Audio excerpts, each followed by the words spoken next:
The Capital Investment Committee is called to order. Members, we do not have quorum, and so we'll move right along to bill presentation. And so today we have a pretty long agenda, 5 minutes each. So welcome Chair Lislegard, House File 2635. Please proceed.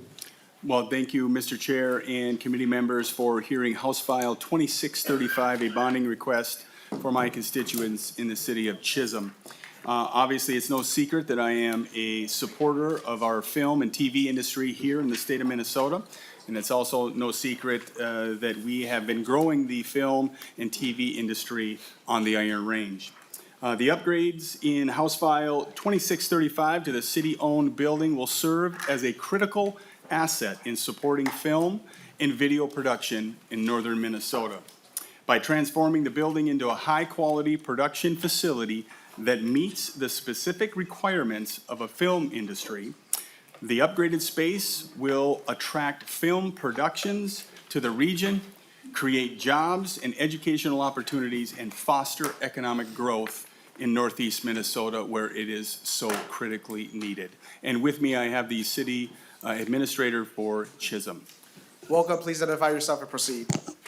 Good afternoon. Stephanie Sprava, the city administrator for the city of Chisholm. It is a pleasure to be here today to represent the city of Chisholm. Film production is a growing industry on the Iron Range, bringing an economic swirl when producers choose to use our beautiful landscape as a backdrop for their films. The city has had the privilege of utilizing one of its longest-standing facilities for film production. The City Hall in Chisholm is unique to its area. The building has a large space, which was originally constructed around 1923 for a curling club ice arena. The space was then turned into a t-shirt factory, linen factory. Can you talk to the mic, please? Oh, excuse me. The space was then turned into a t-shirt linen factory during World War II to meet the demands of the war. It would function in this capacity until the early 2000s.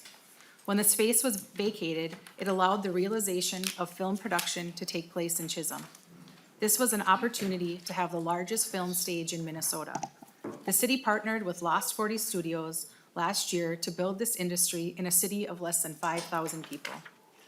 Within the last year, Lost 40 Studios has facilitated over $1.1 million of impact in the community, including $170,000 in hotels and almost $70,000 in catering and food services. The University of Minnesota recently conducted a study of the economic impact of film in Minnesota, and the return on investment for every dollar spent is $6.90 invested back into the local economy. Lost 40 Studios has committed to growing the local workforce by conducting 5 workshops over the last year to train local talent interested in film production. They have a goal for the next year to conduct these types of workshops on a monthly basis. With the investment of film incentives from the state of Minnesota, St. Louis County, and Iron Range Resources, the city of Chisholm is becoming known for film production in a very short time frame. There is only one problem. The space needs to be updated and retrofitted to the needs to accommodate this industry. This is crucial for success of the region. These improvements include general building repairs, such as roof repairs, window replacement, upgrades to HVAC, carpet paint, and lighting. This also includes build-out of offices, main stage, screening rooms, educational rooms, and the list goes on. This is not only an investment in Chisholm, this is an investment for the whole region. Chisholm is a small community. I see the value the film industry brings to diversify our economy. We cannot bring this industry to the next level alone. Thank you for your time and consideration. Seeing no questions, closing comments. Representative Myers. Thank you, Chair Lee. Thank you, Representative Lislegard, for bringing this. Being a new member, I don't know what you've done in the past as far as, the film industry, but I just want to say, hopefully you're looking at other policies that do help with the Iron Range and the industry that they need up there, because this was something I was actually talking to another member about, Representative Igo, and he said, oh, Lislegard's got a bill for that. So I'm like, oh, I'm just trying to think outside the box, so I do appreciate that. Thank you. Representative Urdahl. Thank you, Mr. Chairman, and Representative Lislegard, thank you for bringing this forward. For a long time, I've been involved in committees that dealt with this, for whether legacy or capital investment to a lesser extent, and it's always been very questionable to me why we have to, why movies made, that should be made in Minnesota have to be filmed someplace else. You know, they go to Canada to film hockey scenes. Well, we could do that here, but the incentives are so much better in other places. You know, go to Georgia to film or whatever. So I've been supportive of this in the past. I want to say that, you know, there have been references, maybe some people are aware that, you know, I write books, and this past summer we filmed a feature film based on one of my books. And we were able to do this just north of Litchfield. But I want to say, for the record, no state money goes into any of my movies. Might have a little conflict of interest there that I wouldn't want to deal with. So I wanted to say that on the record. Like to see movies made in Minnesota, using Minnesota incentives, but won't be in my movies. Mr. Chair, if I just have a question here. Representative Urdahl. There's a Representative Scraba that sits over here. Do you have any, would you admit to any connection? Ms. Grava. There is no relation. Oh, all right. Thank you. Representative Lislegard, when I look at the language, West Lake Street, I thought that you were going to build a film facility in Minneapolis, but closing comments. Thank you so much for the opportunity to be before you, and I would appreciate any support that I could get. Thank you. Thank you, Chair. Next on the agenda, House File 437, Representative Elkins. Welcome, Representative. Please proceed. Thank you, Mr. Chair. I have with me today Mayor Tim Bussey and City Manager Jamie Verbrugge, who will be presenting the bill. Please identify yourself and proceed.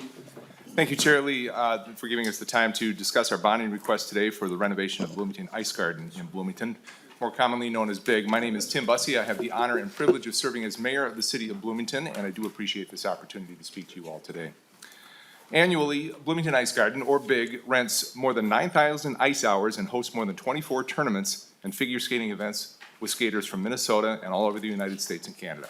In addition, the home arena is the home arena for Bloomington Jefferson and Bloomington Kennedy High School and the Figure Skating Club of Bloomington and the Bloomington Amateur Hockey Association, making it one of the busiest arenas in the state of Minnesota. I think it's fair to say that any hockey player who has laced up skates has at one time played in Bloomington Ice Garden, including the 1980 Olympic gold medal team. BIG is truly a regional and statewide amenity. 15% of the players in our Youth Hockey Hub tournament come from outside the metropolitan area. 89% of the teams in the Bloomington Amateur Hockey Association's 5 annual tournaments come from outside of Bloomington, and upwards of 70% of our ice rental during the summer is from groups outside of Bloomington. The city is requesting $15 million in bonding funds to design, reconstruct, and upgrade the facility, and the total project cost for a renovated building is an estimated $35 million. Thank you, Chair Lee, for the opportunity to present this worthy project. If you'll permit me, City Manager Jamie Verbrugge is here to talk in more detail about the project. Welcome. Please identify yourself and proceed. Thank you, Mr. Chair and members. My name is Jamie Verbrugge. I'm the city manager for the city of Bloomington. As the Mayor just noted, Bloomington Ice Garden facility is passing its useful life. The facility assessment that we had done in 2020 found problems with the building's critical infrastructure, including the refrigerant system, which is powered by ozone depleting R22 refrigerant, which is also being phased out nationally. The existing systems can still be serviced by recovered or recycled or reclaimed refrigerant, but as of 2019, production and importing of that refrigerant is banned, which ensures that the cost on the secondary market is only going to continue to increase as the supply becomes depleted, and that cost eventually becomes prohibitive for any arena operator that still uses this refrigerant. The ice system serving rinks 2 and 3 has reached the end of its expected life, and all 3 sheets use the R22 refrigerant. This project provides an opportunity to modernize one of Minnesota's most historic ice arenas. Improvements under consideration include updates to many of the major mechanical systems and the roof, which needs to be replaced. Improvements to ADA accessibility, including adding elevators to allow guest access to viewing areas on all 3 rinks, and renovating older locker rooms and restrooms between rinks 2 and 3. Interestingly, part of the project also is a downsizing of rink 3, which is an Olympic-sized ice sheet. This was all the trend back in 1993 when that rink was installed. But all around, the state, you're seeing places that are decommissioning Olympic-sized rinks and going back to a standard size, sheet of ice. And for youth, users, the Olympic sheet is simply just too big. So, we're looking at full-scale, renovation of the facility, that would benefit, our community users, our figure skaters, our hockey players, and frankly, benefits the whole region. Mr. Chair, I'll, be happy to answer any questions along with the mayor. Representative Urdahl. Thank you, Mr. Chair, and just wondering, see, the renovation is 35 million, is that correct? Mr. Verdun, please go ahead. Mr. Chair and committee members, Representative Urdahl, yes, that's correct. And we're asking for less than 50%, support from the state for that project. Representative Urdahl. Okay, thank you. And I'll just add quickly, all the Urdahl boys played there. What would the cost of a new arena be? Mr. Verbrugge. Thank you, Mr. Chair. Representative Urdahl, we haven't actually penciled that out. We believe that the facility is an asset worth preserving, and this is an example of something that can be renovated at a reasonable price, if $35 million can be called a reasonable price. But I think new construction is going to far exceed that. And frankly, it's in such a really good position, centrally located within the community, easy access to the rest of the regional transportation system, that scrape and rebuild just probably doesn't make any sense. Representative Urdahl. Thank you. Representative Carroll. Thank you. I appreciate it. You know, it's too bad that you're too far from Plymouth. Otherwise, I invite you to just use the PIC, which is the Plymouth Ice Center, as opposed to the big. So my question, I've been through this a lot with renovating our ice center and everything, keeping it up to getting rid of some of the refrigerants. So one question is kind of an aside. Does this include any equipment? Like, for example, electric Zambonis, do you use those? Mr. Verbrugge. Mr. Chair, committee members, representative, yes. Much of the mechanical is original, and we just have we have difficulty getting parts for those systems at this point. So there's a little bit of baling wire and chewing gum that's keeping some of this from flying apart right now. Yeah. You know, it's a full-scale renovation of all the systems. So it looks like you have a. Representative Carroll, last follow-up. Thank you. Looks like you have a flat roof. Does that cause any problems? It has, Mr. Chair, Mr. Verbrugge. Representative, it has, and it is in need of immediate replacement. Now, I don't know if we are looking at a different design on the roof. I can't recall that specifically, but the flat roof has been a problem since it's 50 years old. Thank you, Mr. Verbrugge. Representative Elkins, closing comments. No, thank you, Mr. Chair, for your consideration. This is a regionally, statewide, significant, historic, desperately in need of being given a new lease on life. Thank you. Next on the agenda, House File 919, Representative Kresha.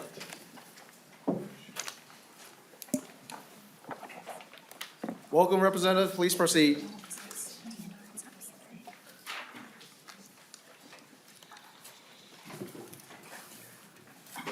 Thank you, Mr. Chair and members.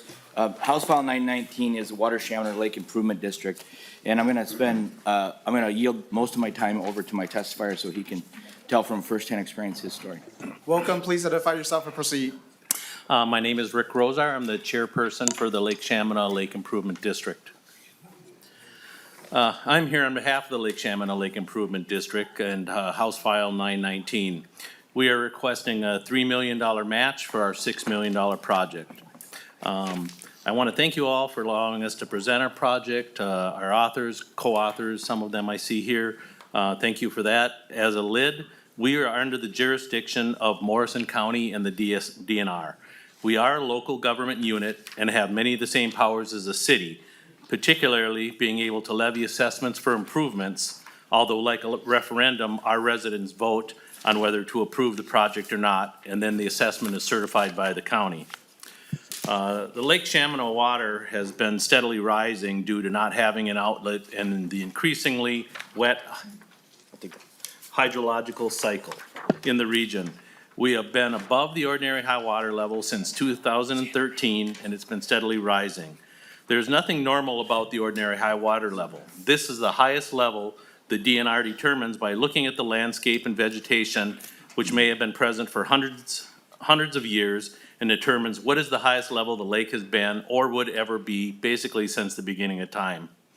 Most lakes never reach this level and are typically several feet below this mark. That's what's normal. These higher than normal water levels also destroys trees, native vegetation, and precious wildlife habitat. Lake recreation has been negatively impacted due to a 300-foot no-wake zone that has been implemented due to the high water. Our project is quite simple construction project. It consists of a pump house adjacent to the lake where the water gravity flows from the lake into a sump basket, similar to what you would have in your basement.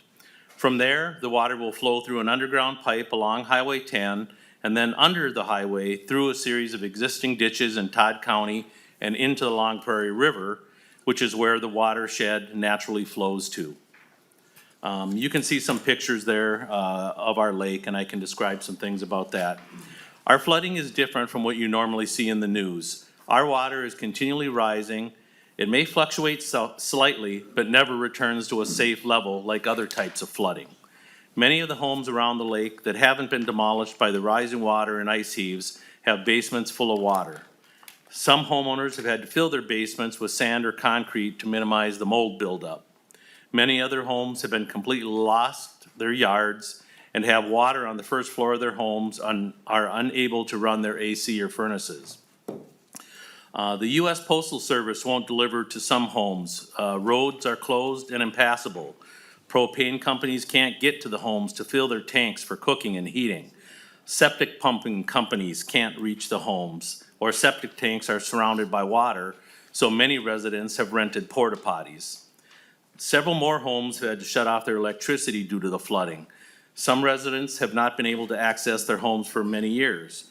We just received an email just this past week from Carsey Williams thanking us for our efforts and explaining that they have been not able to access their home for over 6 years. If there is a medical emergency or house fire, the first responders may not be able to save the home or the individual in time due to limited access to the home or electricity in the home. In closing, I want to let you know that our project is shovel-ready. We have the matching funds and permits from the DNR, MnDOT, and Morrison County were approved, and our neighbors in Todd County have given us permission to use their existing ditches as well. Many people come to the lake to visit the church camps, resorts, or to enjoy the excellent fishing or recreation our lake provides.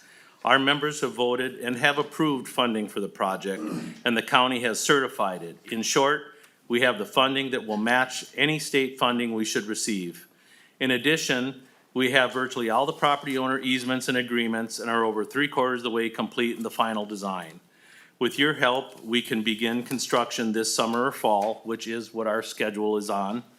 And I'd be happy to answer any questions you may have, and thank you for your time and consideration. Thank you. Representative Urdahl. Thank you, Mr. Chairman, and Representative Kresha, I'm sympathetic to the folks in Shamineau. Hope that something can be done. I'm just asking, in the bill that is in limbo right now, there is a sizable amount of money in for flood hazard mitigation. And I'm wondering where you are on the list. I was given the impression that if that bill were to pass, you likely would be covered. Mr. Rosar or Representative Kresha. And thank you for that, and appreciate the question, Representative Urdahl. So we believe we're high up on the list. In fact, the information I have is the bill that would have passed, that I voted for, I think would have covered them. And which is why I didn't offer any amendments to do a carve out, because I thought that was the right thing to do. And so that's where I believe we are. And as long as we stay there, I think we're in good shape, as long as there's no other earmarks or carve outs that would move us further down. Representative Urdahl. Okay, thank you, Mr. Chair. We'll just have to see what happens with the bill. Representative Hansen. Thank you, Mr. Chair, and Representative Kresha, I'd like to follow up with you. I've had some constituents who have property along the lake. I think they had some concerns about the Lake Improvement District and, you know, all the challenges often when there are residents who can vote and people who own property but are not residents, and just the challenges involved. So, you know, this has been ongoing for a very long time. I think we've talked about it before, but I just want to circle back on this one because I think I've had people contact me about stuff. Representative Kresha, response and closing. Thank you, and thank you for that, Chair Lee and Representative Hansen. So we worked through a lot of that. I've heard those same things, and I'll be very honest with you. I think Rick and the folks have had plenty of meetings. They've talked through this. The opposition is small, and a lot of it's unfounded because they have agreements and they know where the water is gonna go. They're not just dumping it into land. So I understand that, and with any project, there's always people that raise the uncertainty and all that, but I can tell you that through the hundreds, literally hundreds of conversations and meetings that we've had, I believe all of those have been addressed. Thank you, Representative Kresha. Next on the agenda, House File 1919, Representative Keeler.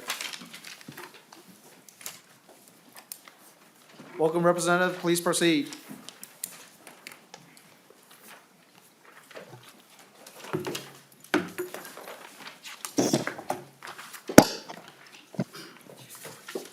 Hello, members. House File 1919 is a request for a wellness center in White Earth Nation. We do have a testifier online today because of distance and health. That is the best way that he can join us.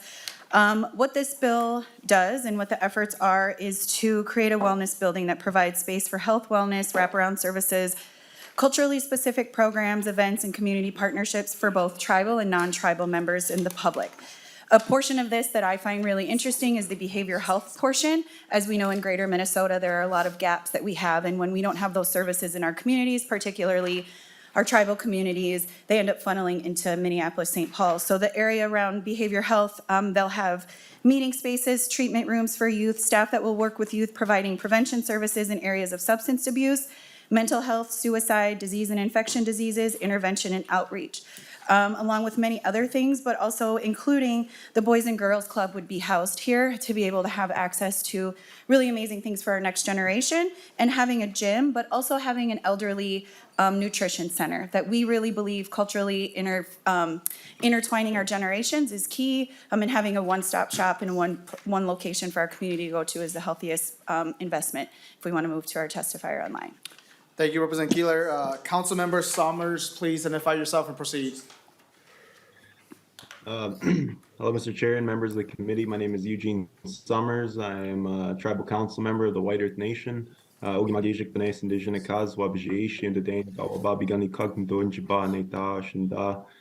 to testify on House File 1919. The White Earth Nation has 18,000 citizens. There are over 9,700 state citizens who reside within the boundaries of our reservation. We work cooperatively with our state and local governments to ensure the highest quality of life for everyone.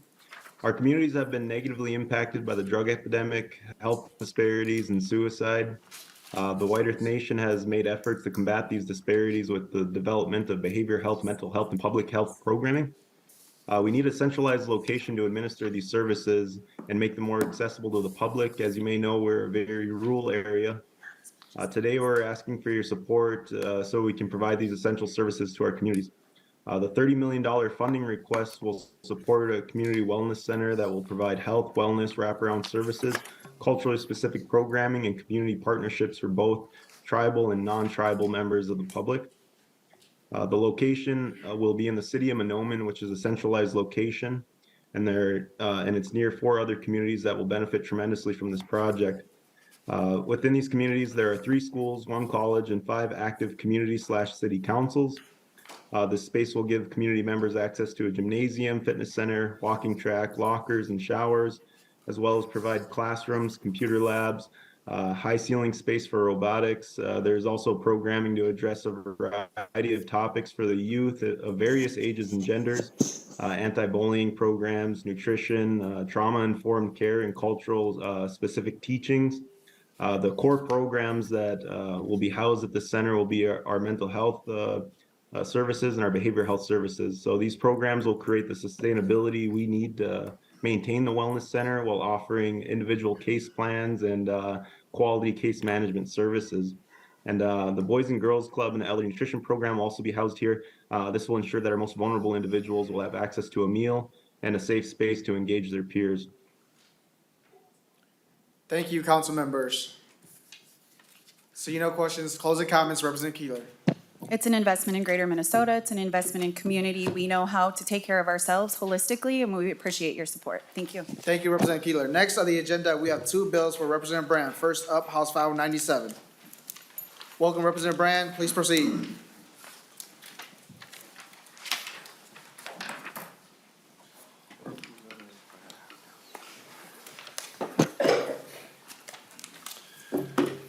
Good afternoon, Mr. Chair, members of the committee. House File 97 is before you. This is a request for $10 million in bonding money for the Caswell Sports Complex. And I will tell you that this would be a regional opportunity for us. I believe you all have a handout. Mine is laminated and in color, but thanks to the city of North Mankato. But this is a $10 million request for Phase 2. We had a $2 million appropriation in 2020 for Caswell Park.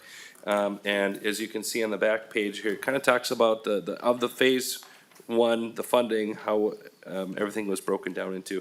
Now, the particulars of this, 74% of the people who voted on the project voted in favor of Caswell Park being included in the city's parks suite. And, you know, the city is ready and prepared to spend $13 million.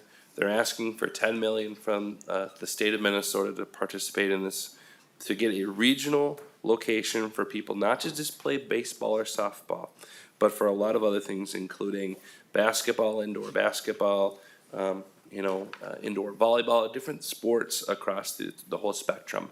They're gonna talk in a minute about all of the partners in our community, including our colleges that are super excited for this opportunity. But before I do that, I just wanna point out to you that this is, I believe, a regional opportunity for our state, but also for the people who live. It's an amenity, it's an opportunity. Once this is developed, I do believe that there will be additional economic development in the northern part of North Mankato. And so this is kind of like a crown jewel. Without further ado, I would like to transfer my time over to my testifier. Welcome. Please identify yourself and proceed. Thank you, Mr. Chair and committee members, and thank you, Representative Brand. You bet. My name is Scott Carlson. I'm newly elected mayor of North Mankato.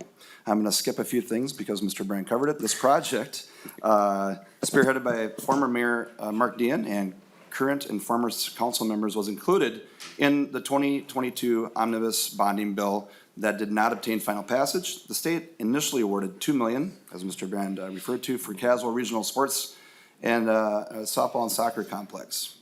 For updates and improvements, initial design work for the indoor rec facility project in 2021. The city of North Mankato added $3.2 million along with $700,000 from our local user groups for those updates and improvements to Caswell Regional Softball and Soccer Outdoor Sports Complex, which are being completed this spring.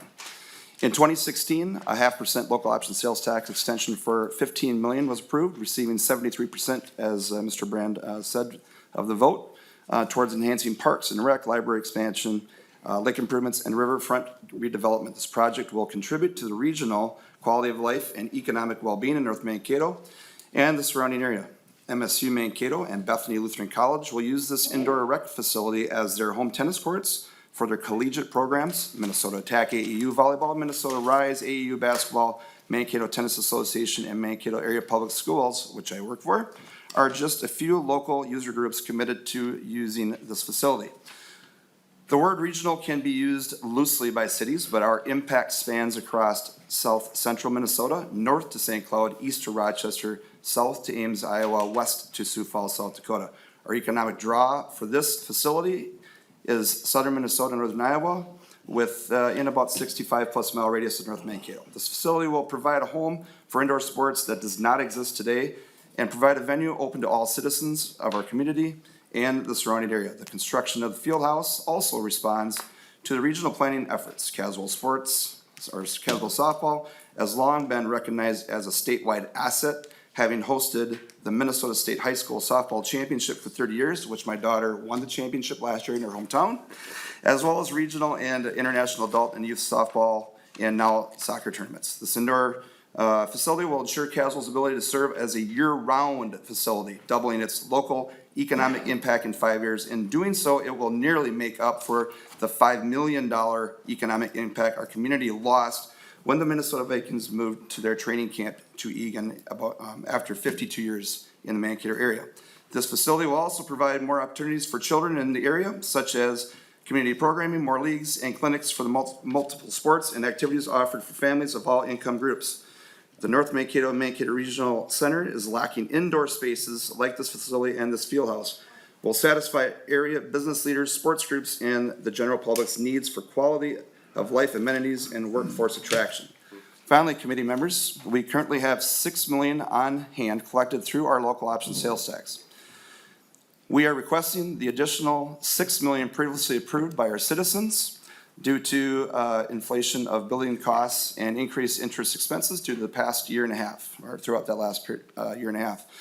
The requested the local option sales tax extension, I believe, is currently in committee. The city of North Mankato is requesting a $10 million match, as Mr. Brand referred to, from the state per our earlier discussion to see this regional project to the finish line and begin construction late summer, early fall for play in 2024. Thank you, Mr. Chair and committee members, for hearing this. Thank you, Mayor. Representative Scrabba. Thank you, Mr. Chair. You both kind of breezed by. You had a 76% take on people supporting it. Pickleball. If you don't think pickleball, people vote for pickleball. Come be a small mayor and find out how fast that senior group says, we want pickleball. So I think you both missed it, but I'm telling you, it's huge. Thank you, Mr. Chair. Thank you, Representative Scrabba. Closing comments. Representative Brand. Did you have a comment real quick? I do. Mayor, quick Yeah, comments. Mr. Chair, committee members, I agree with you. I am dedicated to my community. I've lived there my entire 51 years of my life. My whole family's been there up to my great-grandfather who settled there. Pickleball is huge, and we have a multitude of pickleball facilities that have just opened in the Mankato area. We do not want to take away from private businesses that are providing those resources to the people of Mankato. So we're providing services and facilities for people that do not have right now, and that includes tennis. So we will be striped for 24, I believe, pickleball courts, though. Representative Brand, closing. Thank you for the opportunity to talk about Caswell Park Sporting Complex. I think that this is a really good opportunity for us to showcase the partnerships that we have within the greater Mankato and southern Minnesota area. And I would just hope that you would consider this as part of the next opportunity we have to fund such a wonderful opportunity. Thank you. Thank you, Representative Brand. Next on the agenda, House File 2185. Representative Brand, please proceed. Yes, House File 2185 is a piece of legislation that deals with the capital investment of several children's museums across this entire state of Minnesota. As you'll see within the legislation itself, there is appropriations for the city of Mankato, where I represent, the city of St. Cloud, a museum, Julie Garland Museum in Grand Rapids, a children's museum, Otter Cove in Fergus Falls, the Wonder Trek Children's Museum in Brainerd Baxter, the Duluth Children's Museum in Duluth, the Works in Bloomington, the Wheel and Cog in Hutchinson, and also rounding it off, the Village Children's Museum in Wilmer, and in Breckenridge, the Children's Discovery Center. I have a couple of additional handouts, I believe, that are included for the Mankato project. And I have with me today Lou Dickmeyer, and she is going to talk to you not just specifically about Mankato, where she is the spearhead of that operation, but also she represents the entire state and the organization that we have helped develop to kind of tackle this issue itself. Bottom line is there are a lot of children's museums that really need some capital investment. These capital investments tell stories of the locations where they live. And then they also provide opportunities for children to learn, to explore, to figure out what career paths they might be going on to, like we have in ours in Mankato. I want to turn my time over to the testifier here. I know she can do a fantastic job, so I won't belabor the point anymore. Welcome. Please identify yourself and proceed. Thank you, Chair Lee, and members of the community for the opportunity to speak to the House File 2185. My name is Louise Dickmeyer. I'm the CEO of the Children's Museum of Southern Minnesota, located in Mankato. And as Representative Brand noted, I'm representing the members of the Greater Minnesota Children's Museum Coalition. So this bill provides funding for the 10 capital projects that Representative Brand just noted. Together, these coalition museums and discovery centers annually serve over 500,000 guests, and we capture visitors from all Minnesota counties all over the U.S. and world. We estimate that once these projects are completed, we will at least double the number of people that we serve. These projects include 7 museum expansions, both buildings and grounds, and will fund 3 emerging museums that are already under development. Each of these projects has and will continue to raise private funds that will significantly exceed our request to the state of $31 million in cash. For example, Duluth has already raised $1.5 million, which exceeds their request. Brainerd has a full match for their $4.7 million for their request. And St. Cloud, for example, has raised over $10 million, which exceeds their request. And in our case, our fundraising is just out of the gate, and we're well ahead of 10% of our total goal. As was noted, you have the one-pagers as well as letters of support.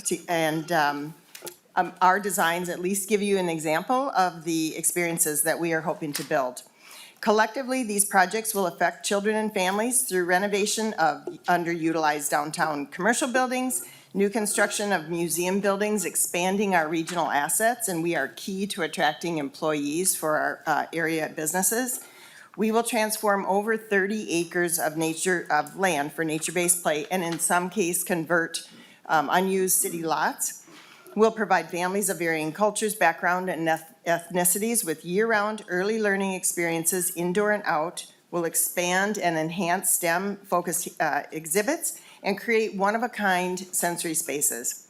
And by the way, children spend an average of 4 to 7 minutes in unstructured play outdoors each day, and they spend up to 7 hours a day on screens. We intend to remedy that.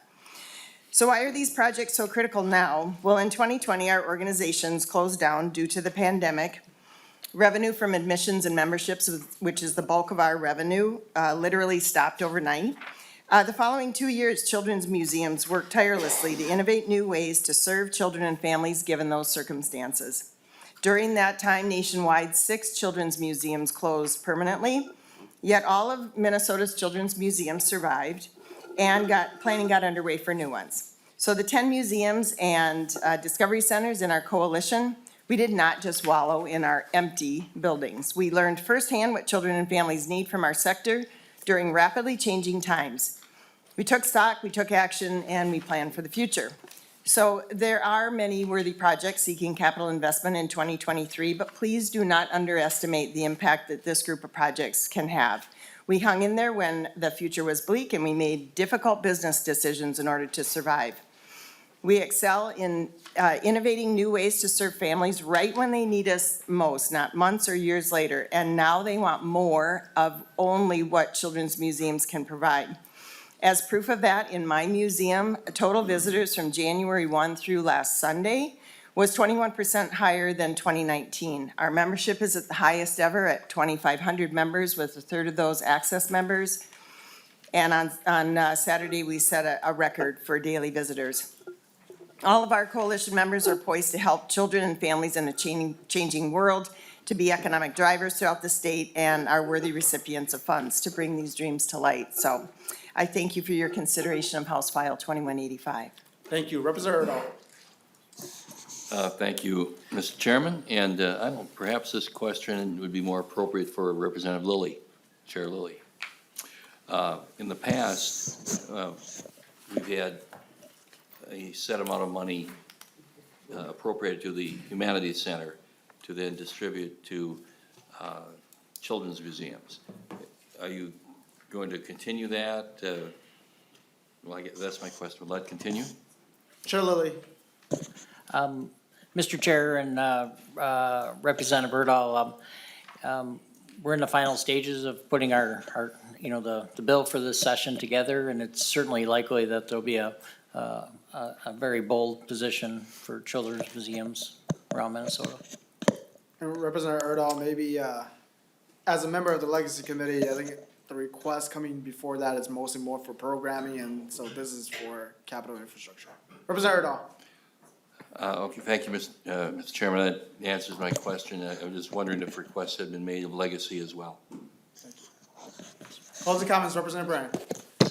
Thank you very much, Mr. Chair and members of the committee. I would refer you to all of these letters of support from these different organizations. I can tell you that the Mankato Children's Museum has made a really big impact in our area. It started out as a city bus garage where there was literally no education happening. Now, when a kid comes to the, like my kids have gone to the Children's Museum, they come away with the museum with an appreciation of the Dakota culture. They come away with appreciation of STEM. They come away with appreciation of ecology and botany, and more importantly, play.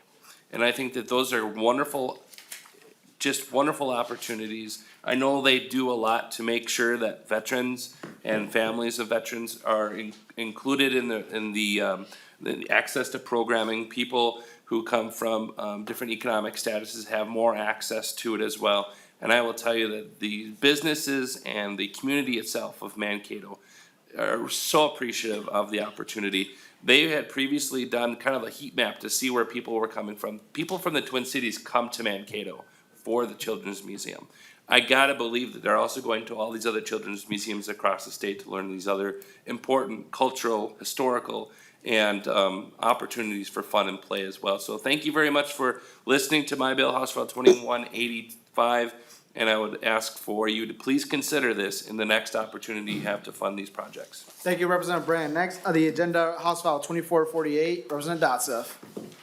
Sorry, Representative Nash, you're next. So members, as Representative Dotseth is coming up, I remind all of you that we only have 5 minutes for your bill, and so if you could keep your remarks short so that we can hear from your local projects, that would be greatly appreciated. Please proceed, Representative Dotseth. Thank you, fellow chair.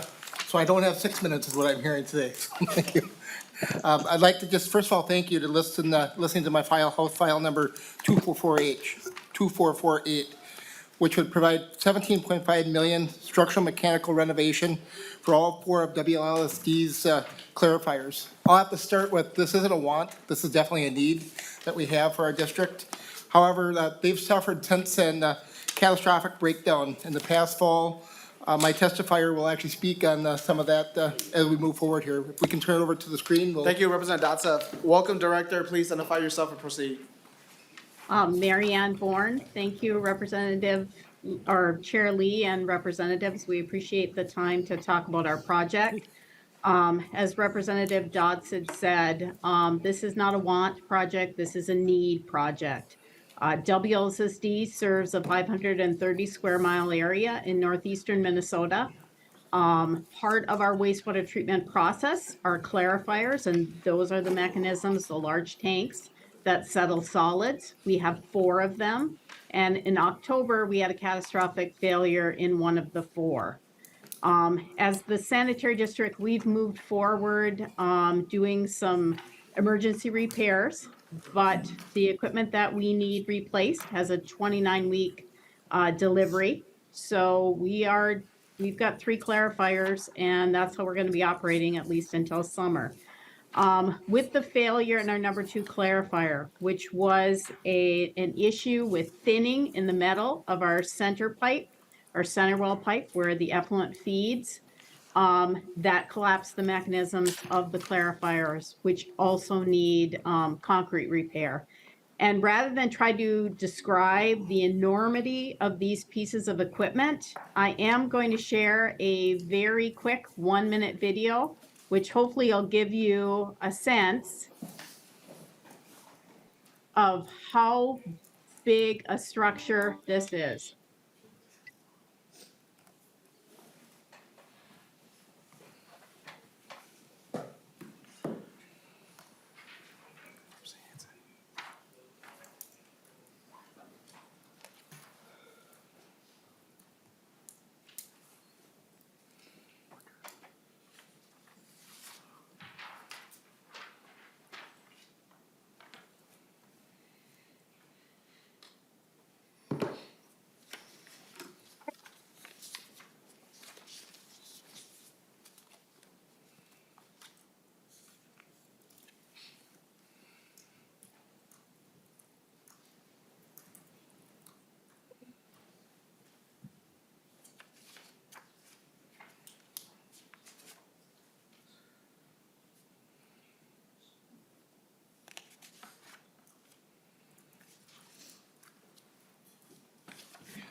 Thank you. Hopefully that gave you a scope of how large these clarifiers are. And to just give you a sense, we knew the clarifiers needed rehabilitation, and in the last bonding or the last legislative cycle, we did ask for money to do renovation of 2 of the clarifiers, and we asked for 6.95 million. And at that time, we knew that we had issue with the concrete and some of the metal within the clarifiers themselves. We did not know about the issue with the center well pipes. And so looking at this and looking at the need to have clarifiers that are operational in order for our treatment plant to do what we are supposed to do and protect the St. Louis River, we need to move forward with these renovations. And at 35 million, which is the entire cost of the project, that represents almost 4 million or almost 4 years worth of capital for WLSSD. Our ask is for half of that, for 17.5 million, so we can move forward with renovating these quickly.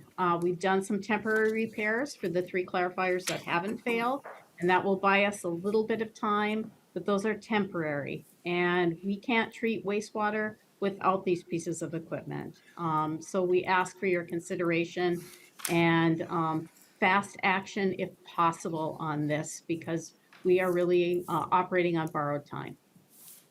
Thank you, Director. One quick question, Representative Carroll. Thank you, Chair. Quickly, this project is for renovation, correct? Yes. And how long will it last if it's completed? When the renovation is done, the clarifiers themselves should last another 25 years. That's about the length of time since they were renovated last. Okay, thank you. Thank you, Director. Closing comments, Representative Dotseth. Thank you, Chair Lee.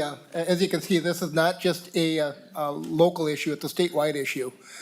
One thing that my testifier did not mention is the alternative would be the spillover would be in Lake Superior. And I think that could be catastrophic as well, as far as how that's going to affect our water and drinking water in the future as well. So I think it's a statewide issue, and I think you see that a lot of us actually, as tourists, will go up in the summertime and enhance and enjoy our community, and I think it benefits everyone. So I would appreciate your consideration for this project, and I can say that this is not a want, this is definitely a need. Thank you. Thank you, Representative Dotseth. Next on the agenda, House File 385, Representative Nash. Welcome, Representative Nash. Please proceed. Thank you, Mr. Chair, members of the committee. House File 385 is for the 3rd phase of the Lake Waconia Regional Park. In your packet, you have a letter of support from the city of Waconia, and I will let our testifier, Martin Walsh from Carver County, proceed from here. Welcome, Director. Please identify yourself and proceed. Thank you, Mr. Chair. Martin Walsh, Carver County Parks and Recreation Director. Thank you for hearing House File 385. Just a little bit of background about Lake Waconia Regional Park. It is located in the fastest growing county within the state. It is also located on the 2nd largest lake in the metropolitan area. It's a part of the regional park system, providing near to home outdoor recreation similar like the state park system does. The lake and park are in high demand for recreation, physical and mental health well-being. Our current usage is just over 200,000 visitors annually, and in its current underdeveloped stage. Carver County is seeking matching funds from the state because traditional funding sources are not sufficient to deliver services and infrastructure of statewide and regional significance. The requested Phase 3 development for Lake Waconia Regional Park is shovel-ready and makes use of existing investments in land, utilities, roads, parking, and that were previously funded by the state, Metropolitan Council, and with county funds. It builds upon past investments to construct indoor pavilion, classroom space. It will address ADA compliance needs, ensuring that those that are physically challenged and elderly are able to enjoy the great outdoors. It provides physical and mental health benefits by creating access to the outdoors by constructing trails along lakeshore, along wetland, and through forested areas, and provides access to the existing beach and future fishing pier. It improves access to Coney Island, a unit within Lake Waconia Regional Park listed in the National Registry of Historic Places. It fosters social interaction with families, youth, and businesses, and the community in an aesthetic setting conducive to a strong social fabric. It also facilitates events of regional and statewide significance such as the 2012 Governor's Fishing Opener, area triathlons, walkathons, and 4th of July celebration, and other outdoor events that are associated with watercraft and snowmobiling. We are requesting your support. 52% of our visitors to the Carver County Regional Park System come from outside of our county boundaries. Carver County does not charge an entrance fee into our park, and so the improvements are accessible. Carver County proposes to match $2.25 million of its funds with $2.25 million of state bonds for a picnic shelter, additional parking, trails, playground, and other site amenities. With that, Mr. Chair, I thank you for your time, and I stand for questions. Thank you, Director. Closing comments, Representative Nash. Thank you, Mr. Chair, members of the committee. If you've never been to Lake Waconia, I encourage you to come out. I would be happy to meet you there and take you possibly muskie fishing, which is one of the greatest attributes of Lake Waconia. This is a very good project. It is one of the fastest growing places in the state. We have a lot of people who come out and enjoy themselves in our parks, and I would appreciate your consideration. Thank you, Representative Nash. Next on the agenda, we have two bills for Representative Olson. First up, House File 1742. Welcome, Representative Olson. Please proceed. Thank you, Mr. Chair. House File 1742 is a $10 million ask from the state of Minnesota that will assist in the creation of a $43 million project. So understand that that's 23.25% of the total ask. The rest of it will be funded by a local option sales tax, which is in the tax committee currently, and a lot of outside donations from private entities. With me today, I've got the mayor of the city of Fairmont, Lee Bartz, and the city administrator, Kathy Reynolds, who will continue the testimony. Welcome, Mayor. Please identify yourself and proceed. Chair Lee, Representative Urdahl, and members. My name is Lee Bartz, Mayor of City of Fairmont. I want to thank you for hearing this bill. I would also thank Representative Olson for carrying this bill for us. Fairmont is a city of little more than 10,000 residents, located along I-90, south central Minnesota, 10 miles north of the Iowa border.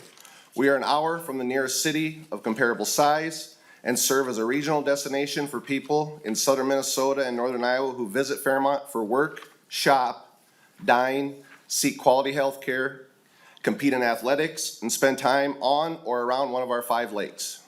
For years, the people of Fairmont have been asking for a community center, and that meets the region's needs, and we have undergone a robust community engagement process to identify what the city entails. In our area of the state, one would have to travel over 40 miles to get to the nearest community center facility. Fairmont has never had a community center, but the need is very much there, and we lack the amenities to support the demands of our city's visitors and residents.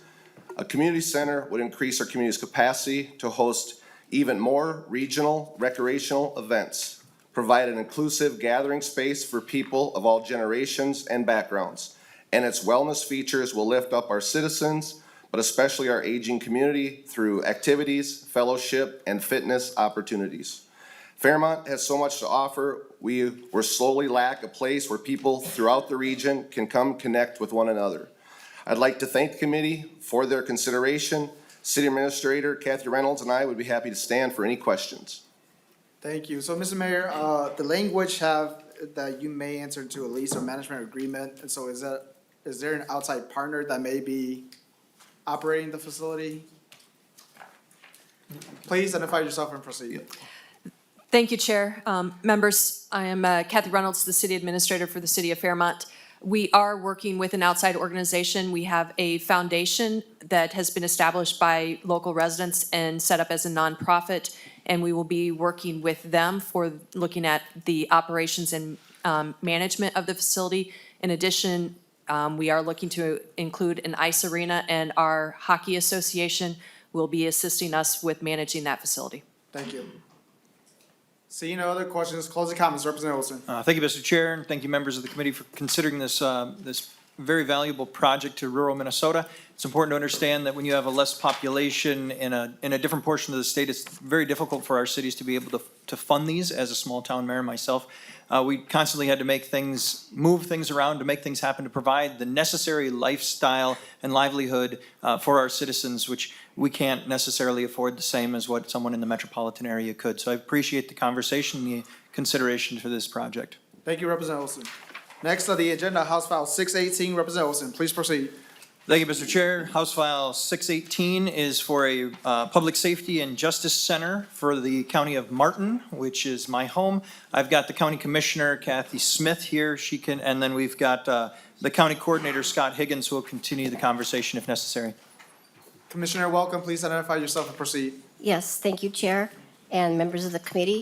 My name is Kathy Smith, and like Bjorn said, I am a county commissioner from Martin County, Minnesota. I want to first thank the committee for this opportunity to testify and thank Representative Olson for being the chief author of our bill. In House File 618, Martin County is seeking $19.2 million in state funding to pay just under one half of the more than $40 million in costs for our Martin County Public Safety and Justice Center. These funds will house all law enforcement operations of our co-located county sheriff and the City of Fairmont Police Department, along with 9/11 emergency management, a multi-county drug courtroom, state district court administration, our county attorney's offices, victim witness services, mental health services, and a state-mandated new county jail facility. Without these new jail facilities, the county will be unable to serve female and juvenile offenders fairly and adequately, who are now being sent to other facilities in other counties, sometimes over 3 hours away. We believe this is a very serious gender inequity problem in the criminal justice system for our county and our state. In addition, our Martin County Public Safety Project is shovel-ready and will create over 300 well-paying construction jobs in this rural part of Minnesota. We met yesterday with our architects, Wold Architects, and our design is complete and finished and ready to go. The county received $2.167 million in state bonding funds in the 2020 legislative session for the planning and design of our public safety center. And we've been working on this plan since then for nearly 3 years, with the understanding that the county would come back to the legislature in 2022 for the rest of the $19.2 million. Since that time, our costs have risen 12% to an estimated $42 million. The $19.2 million of state funds being sought in House File 618 would not be used for the law enforcement, public safety, and court functions of our public safety center, and not for jail facilities. The county will be issuing local bonds for local match of funds to finance the cost of the jail facilities. With the county's rural property tax base, the county cannot finance 100% of these new state-mandated public safety facilities on the backs of our local property taxpayers. The county needs this partnership with the state of Minnesota for this $19.2 million to pay part of the cost of this critically needed public safety center. On behalf of the County Board of Commissioners and our Martin County taxpayers, we greatly appreciate the committee's consideration of House File 618 and ask for your support in including this in the House Capital Investment Bill. Thank you. Thank you, Commissioner. So you mentioned that this will be multi-county. Can you let us know which other counties will be using these facilities too? The only part of this that is multi-county is our drug court. They will be using it. We're not building this. We're only building a 50-bed facility, so we're not building this with the intent of other counties participating. Okay. Okay. Closing comments, Representative Olson. Thank you, Mr. Chair. So one final reminder, this is rural Minnesota we're talking about. They have a lesser tax base. This would in fact increase our property taxes by 11% in order to make this fund by ourselves. We are going to be issuing bonds in order to pay for half of this on our own. But also the things that we're going to be gaining from this project, we're talking about a courtroom that will replace the more than 125-year-old courtroom that we're currently using, which is potentially dangerous for individuals. It's not a safe place. There's no way for us to protect the individuals who are having their court hearings versus if you went on the tour, as I believe the chair has been on that tour, he's seen the courtroom itself. That needs to be modernized, absolutely. We're also talking about 911 dispatch. We're talking about the Fairmont police system. We're talking about the sheriff's office. We're talking about mental and behavioral health aspects, talking about victim services and court services. These are all areas that we're going to be touching with this state bonding project. We thank you for your consideration. Thank you, Representative Olson. Next on the agenda, House File 2934, Chair Hansen. Welcome, please proceed.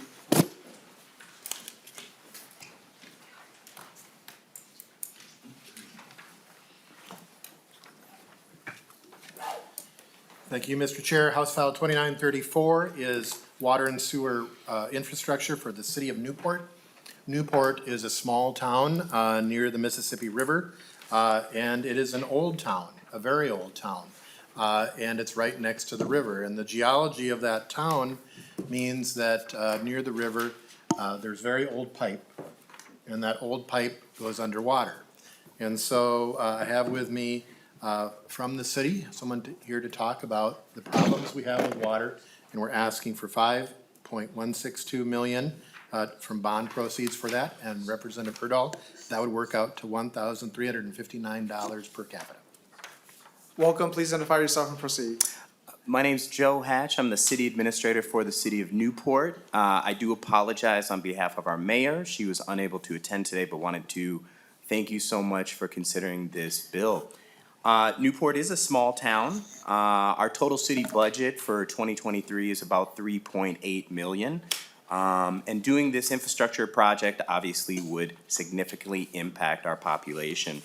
Our median household income for Newport is $58,000. We are about 33% BIPOC. We are a poor and diverse community in Washington County. Since 2013, we've been receiving surcharge fees from the Met Council. This is for the infiltration on the rainwater. It's about $2.2 million during this 10-year period. Some rain events, and I apologize for this, it says 600,000 on the handout. Some rain events, we have as much as 6 million gallons of water being treated at the Met Council, and this is through infiltration. This is an environmental problem, and having this treated at the Met Council is not healthy for our state. We have a number of development projects that are going to happen in Newport in conjunction with Woodbury and the city of Maplewood, and improving this infrastructure will help this development take place. Thank you so much for the time. Closing comments, Chair Hansen. Newport is close. I'd encourage you to come and visit and encourage your support for this worthy project. Thanks. Thank you, Chair. Next on the agenda. Let's see. We have two bills for Chair Lillie. First up, House File 2027. And then Chair Lillie, I have House File 2027 A1 Amendment. Can you explain the A1 Amendment? Thank you, Mr. Chair. It's some clarifying language to, that includes the proper wording and the intent to include boardwalk versus another word that I honestly don't understand. And and maybe staff can explain. And then to, the line 1.3 is to take in the scope of the project, to change it. Thank you, Chair Lillie. Please proceed. Good afternoon, Mr. Chair and members. Thank you very much for hearing this bill today. The city of North St. Paul is working on this project. It's a trail it's actually really quite a safety issue, and some of the members have actually been on this. I kidnapped the bus, I think, one year, and so I think they saw it intimately, probably more than they wanted. But it's really quite awkward because there's multiple cities, 3 cities actually, North St. Paul, Maplewood, and Oakdale are all involved, and 2 counties, Washington and Ramsey. But I have with me Councilmember Wong and City Manager Frandl, and I'd like to pass it to them, and if they could dig in deeper and do a better job. Welcome, please identify yourself and proceed. All right, thank you very much, Mr. Chair and members of the committee. My name is Lisa Wong. I am a city councilwoman at North St. Paul. Today we're requesting $5 million in state funds to complete that final link to the North St. Paul Silver Lake Trail. As mentioned before, it benefits North St. Paul, Oakdale, Maplewood, and Century College, and also sits on the border of both Washington and Ramsey County. This proposed trail is connected, is already in plans. So in the Ramsey County Bicycle Pedestrian Plan, the Lake Links Trail Network Plan, and the City of North St. Paul's Master Plan as a Tier 1 connector, and the North St. Paul Living Streets Plan. Again, safety is a major concern on this road, and so we believe this will be enhanced with bicycle and pedestrian safety, promote alternative transportation, access, encourage healthy lifestyle outcomes, and provide recreational links to other existing park systems. Thank you for your time. Thank you. Closing comments, Chair Lillie. Thank you, Mr. Chair, and it actually is quite a dangerous situation there, and you know, luckily no one's that I'm aware of has been hurt, and maybe there has been some statistics on that, I don't know, but it's a perfect lake for walking, honestly. It's like a 2-mile distance, and we really need to have people safe, and I appreciate you hearing it today and considering it. Thank you, Mr. Chair. Thank you, Chair Lillie. Next on the agenda, House File 2266. Chair Lillie. Again, thank you, Mr. Chair. It's a additional project for the city of North St. Paul. North St. Paul is, some of you might not know, it's very similar to Representative Hansen's district or area. It's actually a separate city from the city of St. Paul. It's, we're not an extremely wealthy city. You know, we are a suburban city, but we're not, they receive LGA. But years ago, they built a community center, and as we're finding now, and on this committee, it does happen to have a flat roof, which stands out. We've talked about that as a committee. But they're looking to meet the new modern times and changes that are needed to change this facility to meet the scope of the community and changing needs. And again, I have Councilmember Wong to go into further detail. Welcome, Mr. please Chair. identify yourself again and proceed. Mr. Chair, members of the committee, good afternoon. Thank you again for your time today. My name is Lisa Wong, council member of North St. Paul, and I'm here today with you to share the vision of our multicultural community center. Our 3-square-mile community has dramatically evolved from the 1880s historic North St. Paul to a dynamic multicultural community. The community center was built in 1992 and sits along the Gateway Trail. In the last few years, we have added 300 units of housing and 89 more units to start construction this spring. All of that is within walking distance of our community center.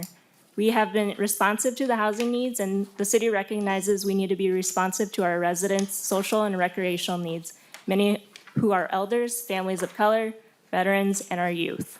Our residents and community partners have expressed their needs, and it is clear we need a safe and healthy space to foster social connection, a place for cultural expression, community education, fitness, and recreation. We envision a safe zone for our youth where they can foster positive social emotional well-being after school, and the Ramsey County Library has and will continue to be an asset to this center with desires to expand.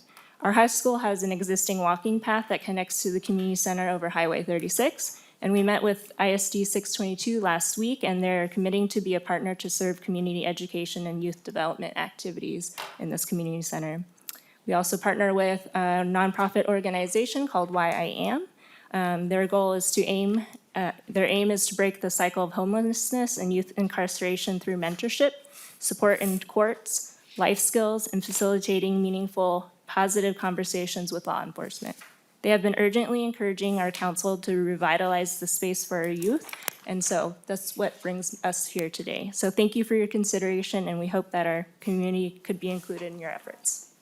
So, Councilmember, in the handout, you have an estimated cost of 3.75 to 4.5, and so have there been a decision on what is the amount, and then at the top, you have a request of 4.5 million, in the bill it's 4 million, and so what is the requested amount of the state? Or City Manager, please identify yourself and proceed. Thank you, Chair and council members. Yes, we're looking at $4 million. We've already made some investments into the building already, replacing boilers, doing some patching on the roof. So, but the bond request would actually help finish the rest of the project for both roof, siding, windows, but that's what we're asking for. Please introduce yourself. I apologize. I'm Brian Frandl with the City of North St. Paul. I'm the city manager. So the requested amount is 4 million. Please. And then I see on here,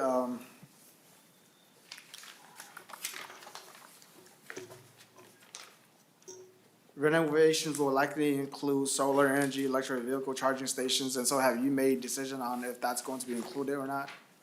We have looked into that. We have our own electric utility, so we have the resources to do that. We're looking at solar for the roof. Okay. Yes. Closing comments, Chair Lillie. Thank you, Mr. Chair and members. Thank you for hearing this. North St. Paul's, like a lot of the cities that we've heard through this committee, through this spring here, and, they're trying to do what they can is to meet the new changing community, and it's actually really quite an exciting opportunity for them, and I appreciate your support if you're able to fit into your bill, sir. Thank you. Chair Lillie. Next on the agenda, we have two bill for lead Urdahl. First up will be House File 1460, Representative Urdahl.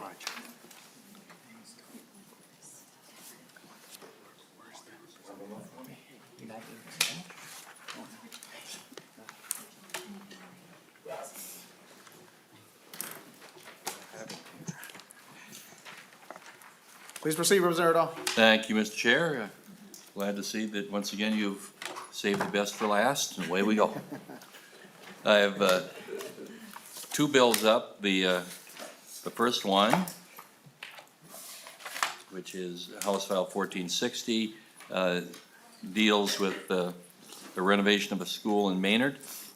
Across greater Minnesota, we have a lot of schools that stand vacant today with mergers and closures and whatever.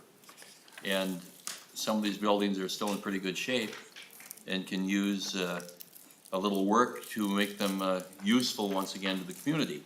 And such is the case in the city of Raymond, or excuse me, the city of Maynard, which is part of the McRae School District, Clare City, Raymond, and Maynard. And so in this building, they would like to add or co-locate county family services, other community services, food programs, daycare, library, recreational services. In order to do this, they're requesting $2.5 million. Some of the things that need to be done, the roofs need to be replaced. I think they're flat. Walls, exterior walls that would benefit from additional insulation. Windows, some exterior windows should be replaced. Doors, some doors will need to be replaced or modified. Tuck pointing, trim repairs, exposed wood will need to be refinished or replaced. Caulking all the joints, painting. I believe they have a gymnasium there that could still be used by the community. Needs some repair of the baskets there because I found that they didn't work when I was there. The ball wouldn't go through. And so they need to repair those. Come on, that was a joke, people. All right. Yeah, I did have a testifier from Maynard who is going to explain this in more detail, but due to some technical difficulties, he is not able to be with us today. So I guess that will suffice for this time as to what the project is. Thank you, Representative Urdahl. Closing comments for this one. Just to recognize that, this is a need that's out there in greater Minnesota. As these buildings and schools close, there still can be uses made, and I think this would be a viable use of them. Thank you, Representative Urdahl. Next on the agenda, House File 2837. Please proceed, Representative Urdahl. Thank you, Mr. Chair, and we do have a couple of testifiers on this bill. House File 2837 deals with some safety and basically convenience and effectiveness issues in Meeker County government, located in Litchfield. And I have with me the County Administrator, Andrew Letson, and County Commissioner, Steve Schmidt. And don't know which one of you guys want to go first, but. Please identify yourself and proceed. Thank you, Mr. Chair, members of the committee. I'm Steve Schmidt. I'm Meeker County Board Chair. I'm also the Public Safety Policy Chairman for AMC. And I thank you, Representative Urdahl, for bringing House File 2837 to us today. And just a little bit before I get too deep into it, on through public safety and AMC, we've been talking a lot about Dakota County has a $30 million facility with, that addresses the 30-bed, $30 million facility that addresses mental health within the jails. Clay County is another one. Across the state, we are very deficient in that area, so this project that we're about to describe today will help move Meeker into a microcosm of that, addressing some of those mental health issues within our jails. Meeker County has been working to address deficiency in its space at a courthouse and law enforcement center. Major drivers of this project include the security deficiencies in the courthouse and the insufficient working space for Meeker County Sheriff's Office, which also houses the Litchfield Police Department. But of growing concern is our need to address the mental health crisis that is taking place within our jails. The current building does not provide a secure route to transport inmates from the jail to the courts. This requires that they be escorted through a public lobby and up the public elevator to the 5th floor, and then through the main entrance into the courtrooms.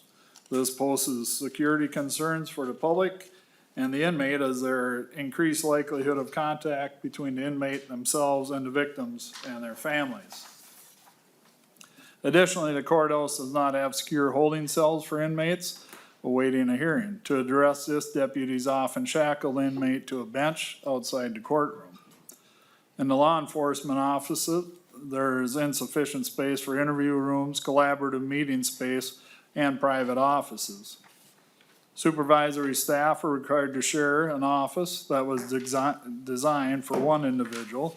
Additionally, current conference and squad rooms are cramped and do not provide sufficient space when the sheriff's office is tasked with addressing a major crime such as homicide that require extensive investigation and additional personnel. In 2020, the sheriff's office commissioned a report of U.S. Marshal's Office to identify security concerns at the courthouse, and these, along with the increased and ever-increasing need to address the mental health crisis within our jails, have led us to ask for funding of House File 2837. And then with that, I'll pass over to Administrator Lutzen. Please identify yourself and proceed. Thank you, Mr. Chair. Andrew Lutzen, Meeker County Administrator. Over the past 7 years, the county's been working to identify solutions to these issues. We've conducted a comprehensive space use analysis and a master planning process, and are currently in the design phase of our project. As we've gone through this process, we've done so with the following goals in mind: to enhance the safety and security for staff and the public while improving workspaces, to enhance the customer experience through logical and effective facility solutions, develop a plan that addresses the current and future space needs of the county, and to maximize the use of existing space. Proposed solutions include relocating departments from the courthouse to the county's Family Services Center, which is located about 3 blocks away, to allow for an expansion of the law enforcement center into the main level of the courthouse. This expansion will allow for the construction of a secure elevator and holding cells for the transport of inmates between the jail and court.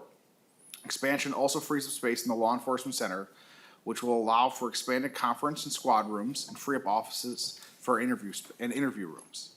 This will create additional opportunities for collaboration, including the county's public safety community paramedic program, which is focused on addressing mental health crises throughout the community.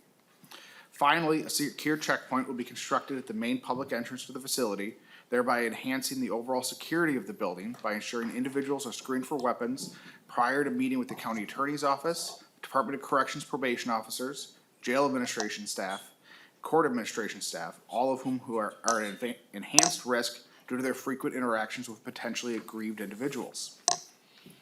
To accommodate the relocation of the departments from the courthouse, improve customer service experience, and improve workflows for staff and collaboration, the county's Family Services Center will also be renovated as part of this project.